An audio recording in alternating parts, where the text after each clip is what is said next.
Theater, Anchorage Community Theater. I am the host of the show, the Anchorage Theater Community, Matt Fernandez, and tonight is Halloween, and we have a show going on this weekend, Constance and Sinestra in the Cabinet of Screams, and our guest tonight is a star from that show, Lulu Hedman. She is a young actress bursting onto the scene. You may have seen her in Young Jane Eyre, and in a notable role of the feral child in The Feral Child, and of course she is in tonight's show. Let's welcome her onto the show here. Welcome, Lulu. Come on in. Good to see you. This is your chair. How are you today? I'm doing Happy good. Halloween. No, happy Halloween. You ready for the show tonight? Yeah, I think I'm ready. So, thank you so much for doing this. And we, if you like, I brought the Halloween candy out. If we wanna eat candy together, break bread in a sense, break Whoppers, we will do that.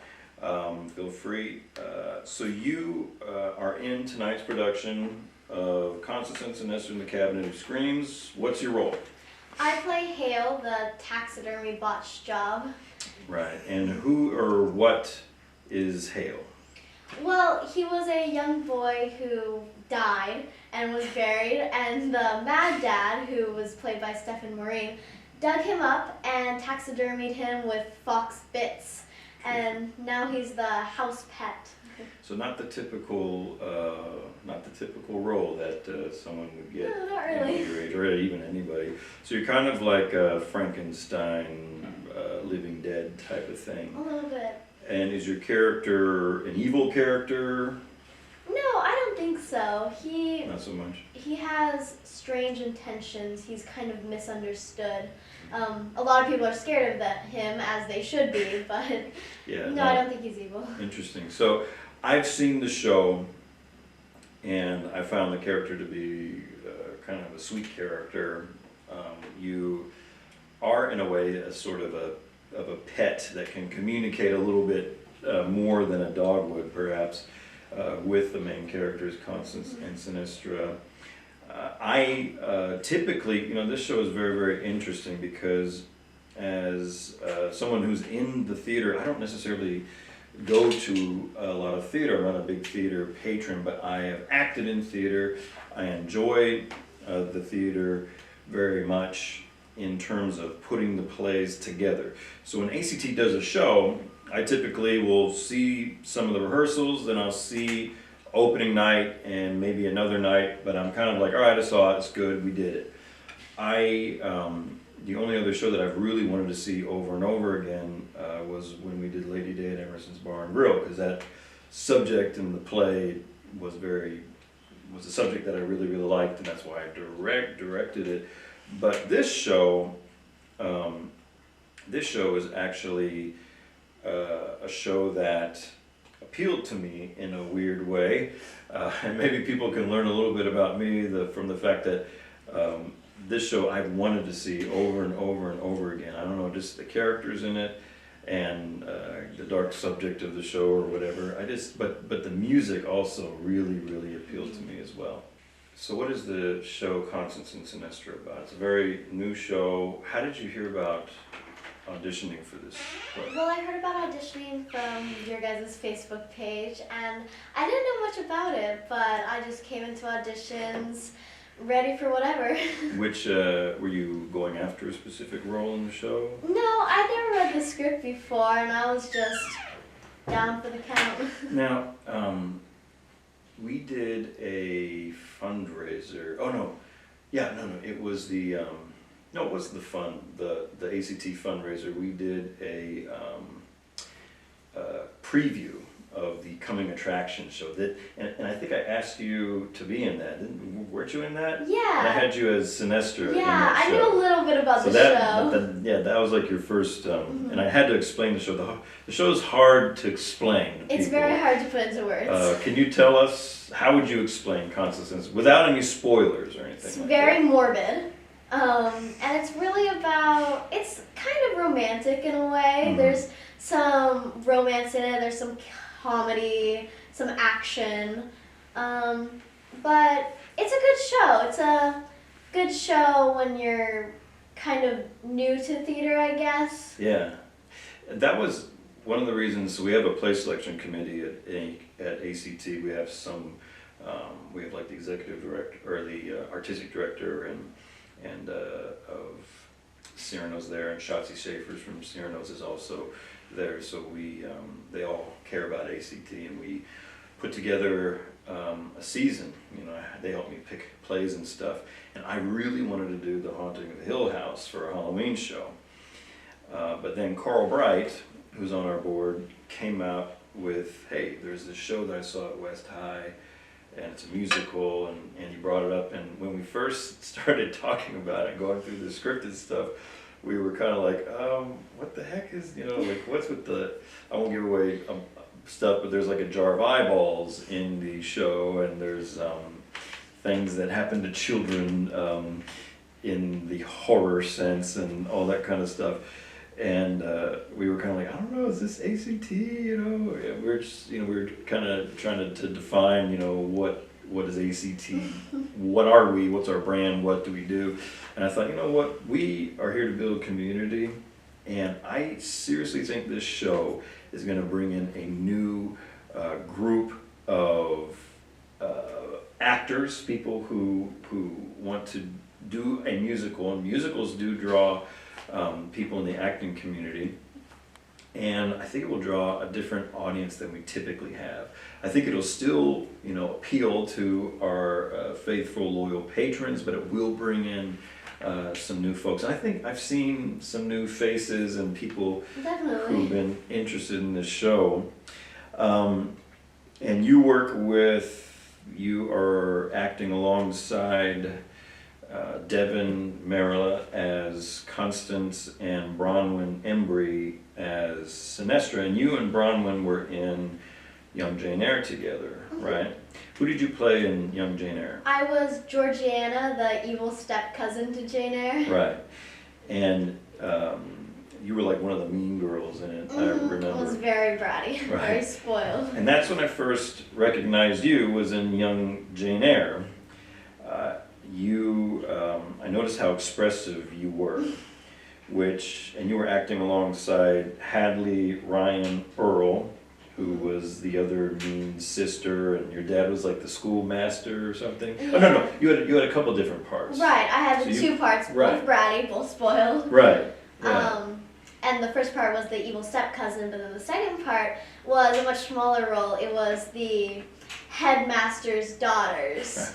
And you and Hadley kind of played both of those roles as like Sisters. yeah, sisters, but you were so mean. Like you almost rubbed, you know, Jane Eyre's face in the fact that she was inferior to you. Like there was just no room for like, you know, niceness at all. You guys were just playing it really like horrible. So that's how was it? I mean, was that your intention to go after that, just laying it on thick, or what? Sometimes it's fun to play an evil character.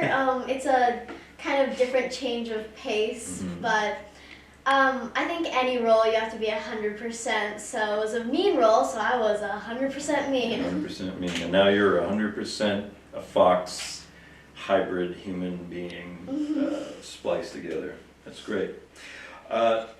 After that, at least here at ACT, you tried out for The Feral Child, and you actually got the role of Mary, and that was a really competitive audition. I remember that. We had some great girls try out for the role.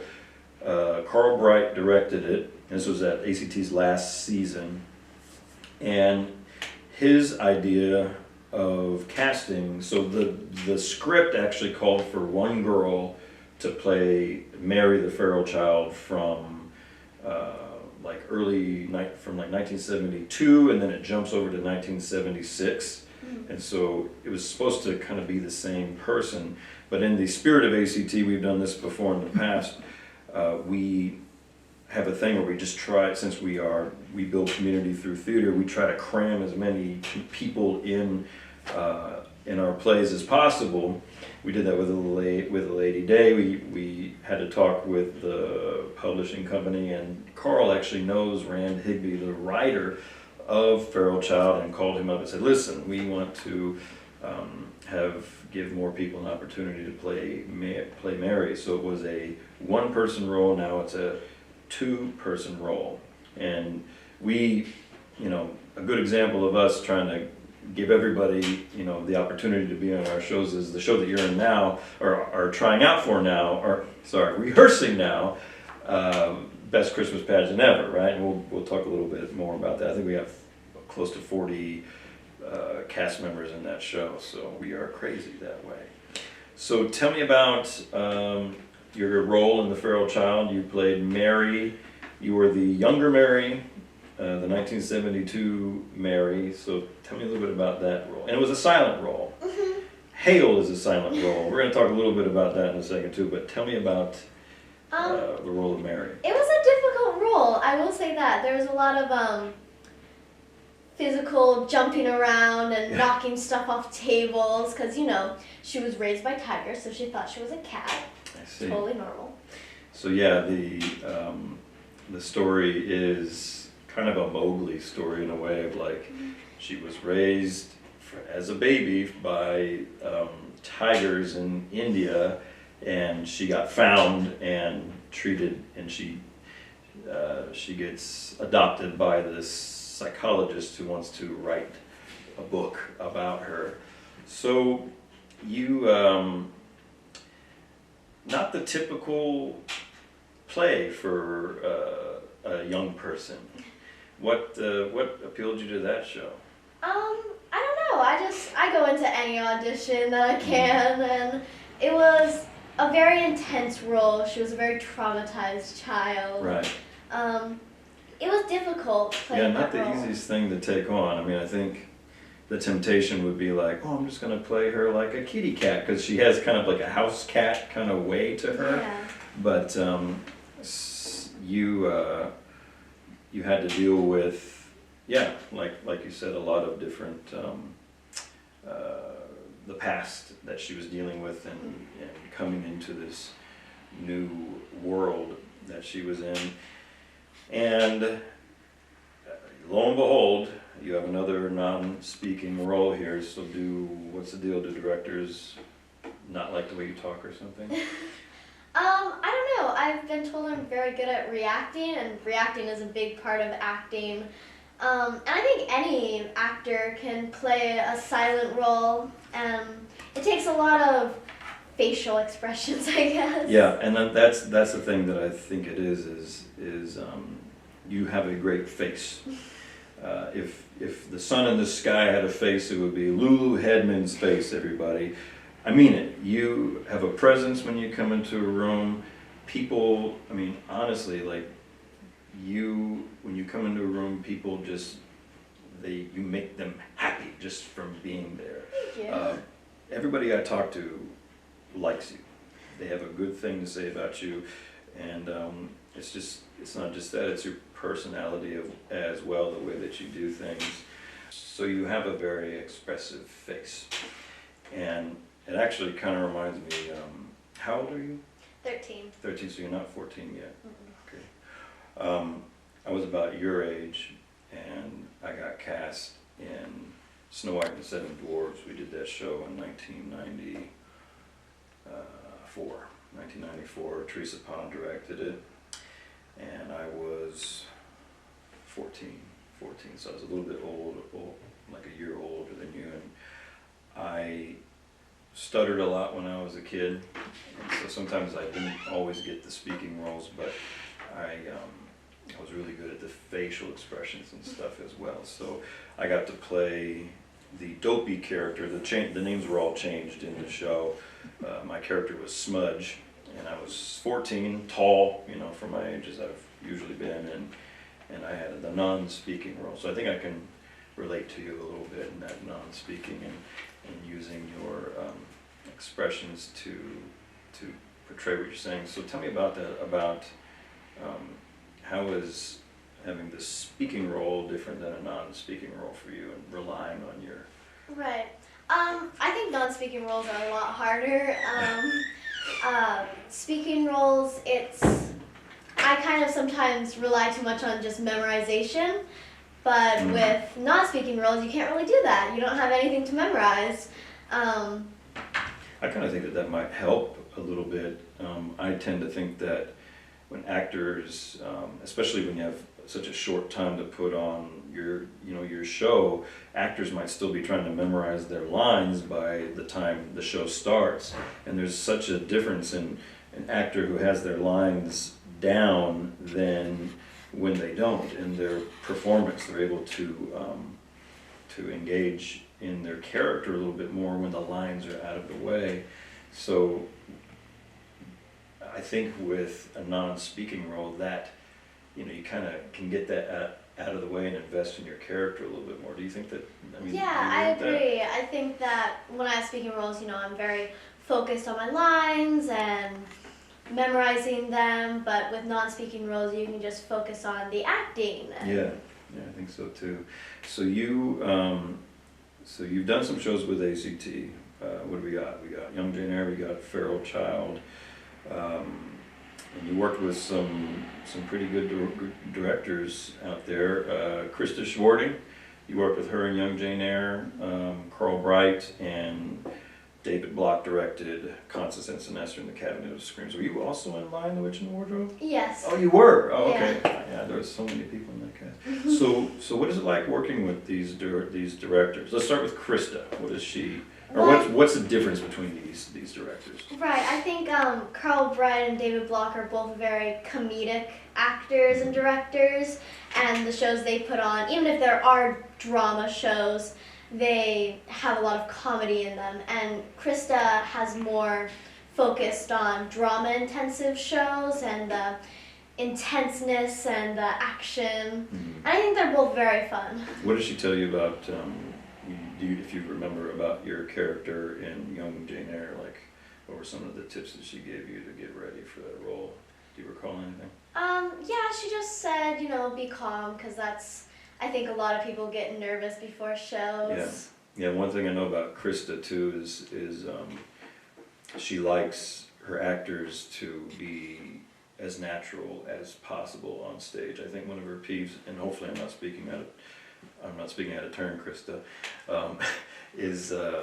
is not to just overdo it, you know what I mean? But to still keep it in a reality, but you've also done some other plays at ATY. So what have you done over there? Well, most recently I was James in James and the Giant Peach. Oh, you were? Yeah, which was actually directed by Tommy Peach. Oh, it was? Yeah. That's funny. And that was a really fun role. It was a musical, which, memorizing songs on top of lines is always difficult. But very cool. It was a very fun cast, fun production. And anything else with ATY? I was in a block show in ATY. Which one was that? The Frogs. Oh, was that the one that they did here? Yeah, I think they did it here. Yeah, I was Xanthias, the slave. Now, was that when Max Aronson was running the show over there? I think so. Okay, and now we have Hannah Bankston, who is really cool. Have you worked pretty closely with her? Yeah, I was, another ATY show was The Stinky Cheese Man, which Hannah directed that, and I was the giant from the Jack story in that, so that was a very cool. Ironic character. Very cool. I remember ATY back in the 90s, and my sister used to do ATY. I only did one show with ATY, and that was when I was a teenager, but my sister did their summer conservatory every year. I mean, ever since she was your age, and it was huge back then. I mean, it was just so big, and they would go on tours to Ireland and Australia and stuff, and take these plays over there and everything. That was back when it was Clayton and Sarah running it back then, but of course that's a long time ago. But ATY has been around for a long time. Probably, I think they're coming up to, if they're not 45 years old yet, they will be soon, or they're closer to 50 years by now. But yeah, and we partnered with them you might not know this, but we partnered with ATY back in the late 80s for Best Christmas Pageant Ever, which we did a couple of years, which seemed like a good, you know, good connection between us and them. So let's talk a little bit about how you got started in this whole thing. So you were born in Portland, Oregon. That's where you're from. Portland, Oregon is like this, used to be like the logging town, but now it is turned into the artsy, weird epicenter of counterculture in a way. Do you remember Portland at all when you were a kid? Not very much. And you moved up here right after that? Right, How I old were moved you? up here when I was like 6 months old. So you don't remember anything from 6 months old? Oh my gosh, okay. Wow. And have you gone back? Yeah, in 4th grade I went back there with a friend, and it's very hipster, you are right. Yeah, did you go to Voodoo Donuts? Yes, Okay. I got the Fruit Loops donut. See, I like donuts a lot, and I'm kind of a donut aficionado, but my philosophy was always like, if they can master the glazed donut, then it's good. But I realize my philosophy is not the best one on that, because Voodoo's not really known for like their plain stuff. They make like, you know, donuts that are huge with the Oreos and like the Fruit Loops and all that stuff. So I went there and I was a dummy and got a glaze, and I was like, what's so special about this place? But yeah. What got you started in this? What made you want to be on stage? Well, my oldest sister was at West, and she would do a bunch of plays there, and I loved going to see her and just seeing her on the stage and with her cast, and I was just drawn to it. I think I've seen your sister maybe one time. She came to the show with your mom, or she picked you up, or she was there when you got picked up. So I only know about you as the acting star, not your sister. So you got interested in doing theater from watching her on stage and stuff. And what was your first play, and how old were you? My first play was actually a school play in 1st grade. It was the Mouse Ball, and I was the mouse, and it was no lines, but it was very fun. Gosh, they gave you another silent role. Jeez Louise. You're gonna be Marcel in the show someday. The mime. Anyways, so you want to know what my very first play ever was? I was in kindergarten, and I don't remember the name of the play. It was all about dinosaurs, but one of the songs that we all had to sing was the Brontosaurus Boogie, back when, you know, the Brontosaurus was a thing. Anyways, so are you interested in terms of theater, are you interested in anything else, like writing, directing, or anything like that?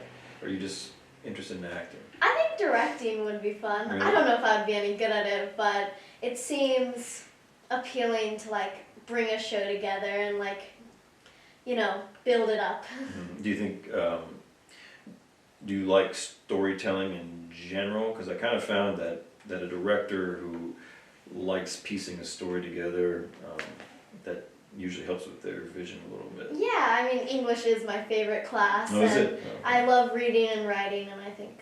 Very cool. Very cool.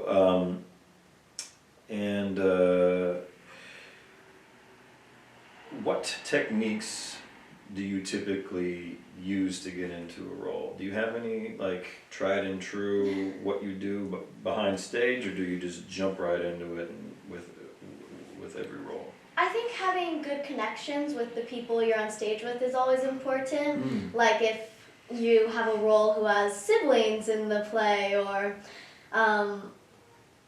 parents in the play, I think it's really good to have a good connection with them, because you can't just be with them on stage, you have to also be vibing with them off stage. Right. One of the things that I struggled with when I was doing theater at your age, and mostly through my teenage years, was how do I keep it fresh every night? Like, you get through that first weekend, you've been rehearsing, you get your audience, you're like jazzed up, and then it just starts to peter off towards the end. And I was always like, how do you deal with that? Do you struggle with that, or do you have a way to deal with that? Yeah, a little bit. I think keeping the energy up in every show is kind of hard. You get into the groove of doing the same thing every night. And I think just going in with like not a different mindset, but kind of a different mindset every night is I important. agree with that, absolutely. Almost not doing it the same every time. I think that's one of the traps that I got myself into, is I was just doing the same thing. Of course it's gonna get like, you know, Dull. just going, dull, going through the motions and stuff. Okay, so what's going on right now for you as a performer? So you are doing plays back to back right now. You have CONSTANCE and SINESTRA, and you have Best Christmas Pageant Ever.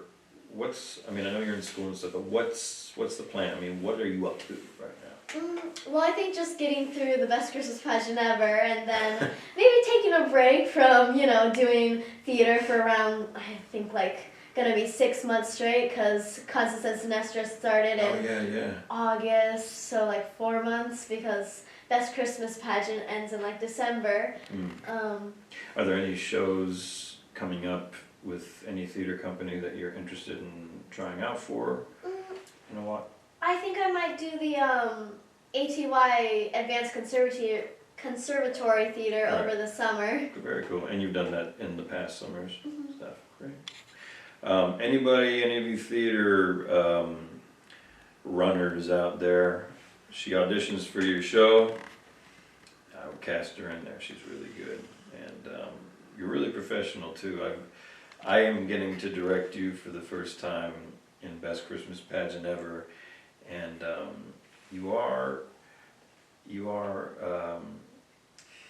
you stand out in your professionalism. Mostly when I'm telling other people to, all right kids, be quiet, all that kind of stuff, you're just there like, okay, waiting for my line, waiting for my direction, what am I doing? So that's a good thing, theater owners. You don't get a lot of baggage with Lulu here. Okay, so right now you're just kind of doing shows here and there.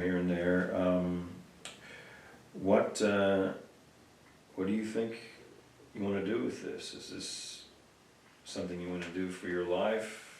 Are you thinking, now this is always the question that I'm afraid to ask folks, because it can be a little awkward or whatever. At least it would be for me. Maybe I'm the only one that thinks that. But so just tell me as much as you want to share. Where do you want to go with this?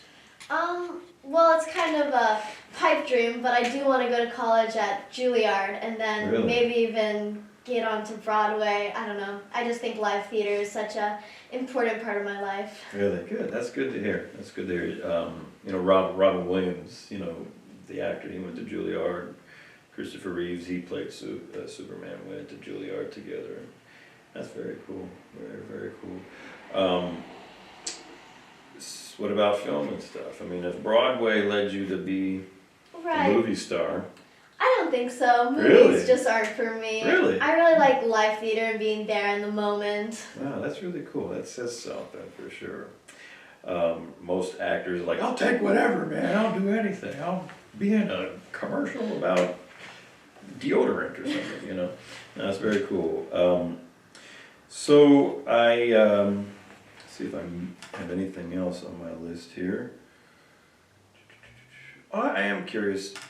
So you've worked with 2 theater companies so far, ATY and ACT. What do you think is different about us, if there is anything? I think ATY is very youth incorporated, is Anchorage Theater of Youth, which I like that. And ACT is very community theater, so it's people of all ages coming together. And I think there's advantages to both. Yeah, I think so too. Well, I have to say, me and others really enjoy you on stage as a person. You definitely are gifted and talented. All those watching, like I said, cast this girl in your role. She's wonderful. Lulu, I want to thank you for your time and doing this with me today. Thank you. And maybe we will check up on you sometime in the future and see how it's going.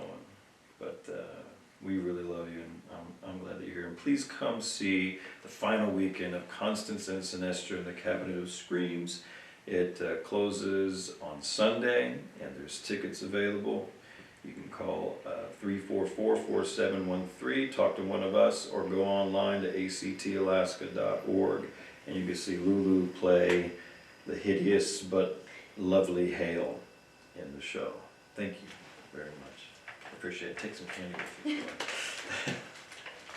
So folks, like I said, we have another weekend of Constance and Sinestra in the Cabinet of Screams, which will close on November 3rd. So we will try to get this video out as quick as we can so that you see this and you can see that show. Some of the things going on in town for the weekend are Perseverance Theater is having its final weekend as well. They're going alongside us. Their production of Devilfish closes Sunday, November 3rd. The Witch of Greyhorn with TBA Theater closes on November 2nd. And doesn't matter, but I'll mention it tonight anyways. Mr. Spider's Extra Scary Halloween will close tonight on Halloween. Cyrano's Theater Company has a show that's going to run for another week. November 10th is when it closes. It's Summerland by local writer Alicia Jones, and RKP Productions is continuing on with The Ice Maiden again on November 8th through the 10th. And you can look them up on Facebook or at facebook.com/RKP Productions. And I also would love to thank our sponsors. Without their help, ACT and this show would not be possible. We need to thank ConocoPhillips, the Atwood Foundation, the Block Foundation, Wells Fargo, First National Bank of Alaska, the Alaska State Council on the Arts, and the municipality of Anchorage. Thank you very much for tuning in, and stay tuned for in a couple days. We're going to interview Danielle Rabinovich, another local actress, a professional